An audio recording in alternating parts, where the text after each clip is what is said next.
Halo teman-teman, jumpa lagi dengan saya Lydia di Tulala Snake Research Center. Nah, kali ini kita akan ngobrol tentang gigi pada ular, ya. Tapi sebelumnya jangan lupa like, subscribe, dan tekan tombol loncengnya, juga share sebanyak mungkin.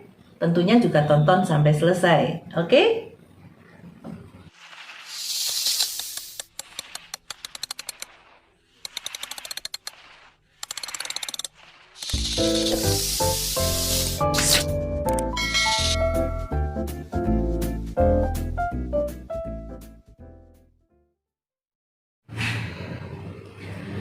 Gigi pada ular ada 4 macam.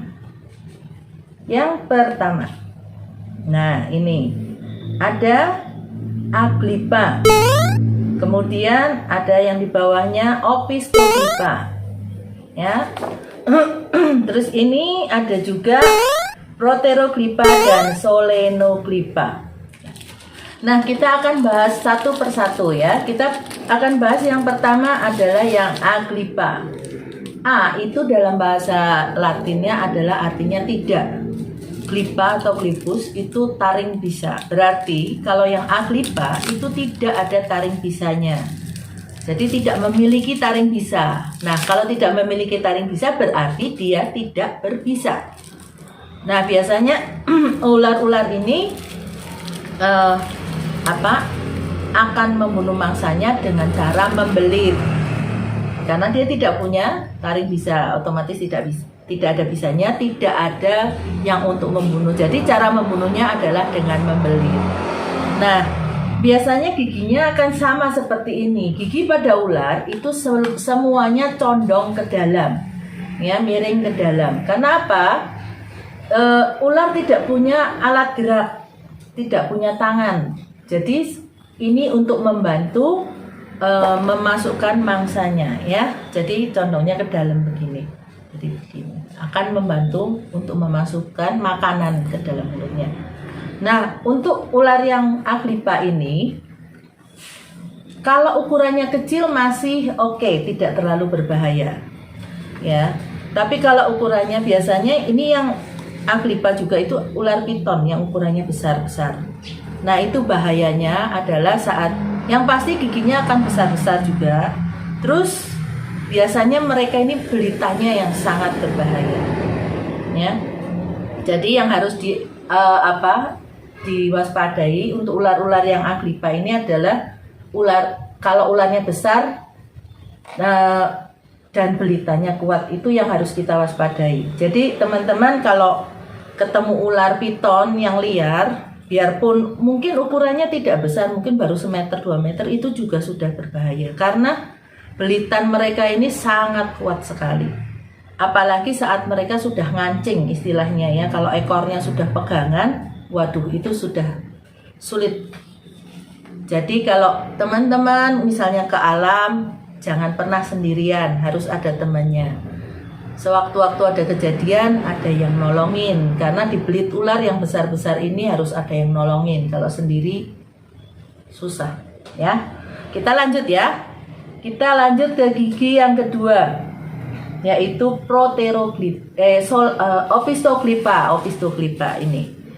Nah, Opistoglypha berarti dia punya taring bisa, tapi letaknya agak ke belakang.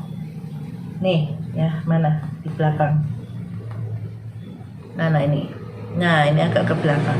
Jadi taring bisanya ada di belakang. Biasanya ini beberapa kolubrid, keluarga Colubridae itu memiliki taring bisa yang seperti ini, gigi yang seperti ini. Jadi terkadang ada orang yang tergigit oleh ular yang seperti giginya seperti ini, itu mereka bilang, aku digigit nggak apa-apa.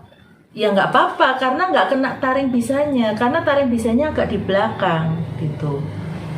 Nah, ular ini yang memiliki tipe gigi Opistoglypha ini biasanya memiliki bisa itu bisanya menengah. Menengah dalam artian itu kalau tergigit biasanya orangnya paling demam, ya, bengkak gitu.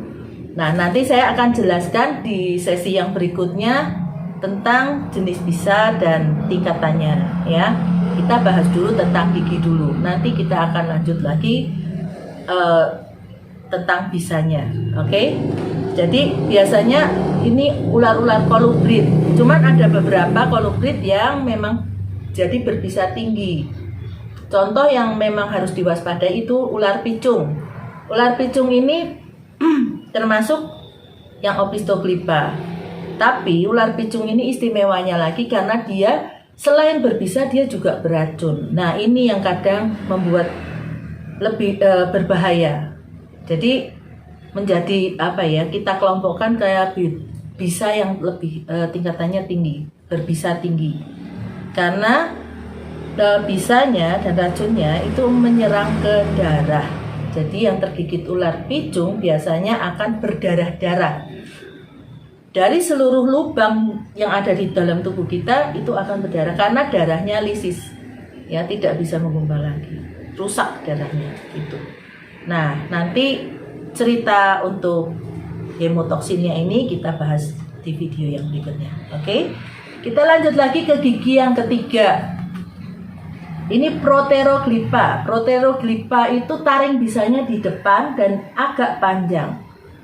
Nah, ini jelas berbisa tinggi. Biasanya ini keluarga Elapid, Hydropidae, Elapidae ini taring bisanya tipenya yang Proteroglypha. Jadi ini Elapid itu keluarga kobra, king cobra, Hydropidae itu ya seperti Laticauda dan sebagainya itu.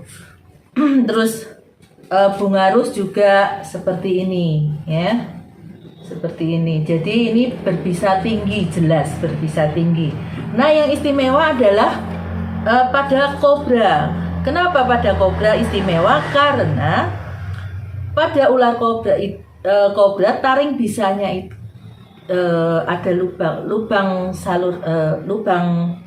saluran bisanya itu mengecil. Jadi dia bisa nyemprot. Jadi kobra itu bisa nyemprotkan bisanya. Gitu. Nah ini penampang melintangnya seperti ini.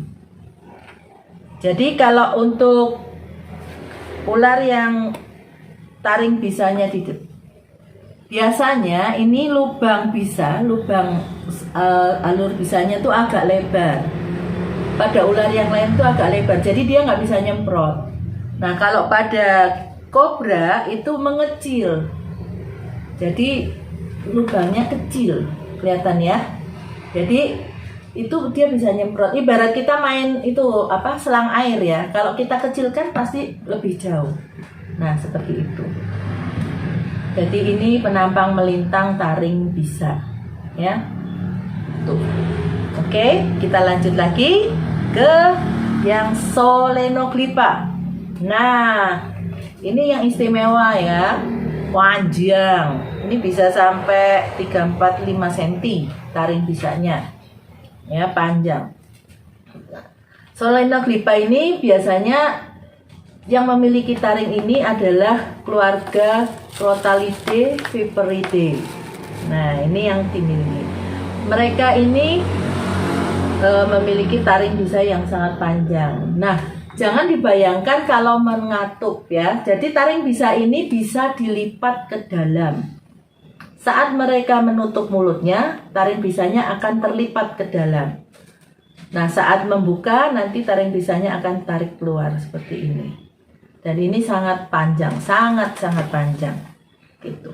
Dan yang pastinya berbisa tinggi ya, Crotalidae dan Viperidae yang punya taring bisa seperti ini. Oke, gitu. Nanti untuk pembahasan bisanya kita lanjut di video berikutnya. Oke, sampai di sini tentang gigi ular ya. Ada 4, Aglypha, Opisthoglypha, Proteroglypha, dan Solenoglypha. Oke, terima kasih sudah menonton.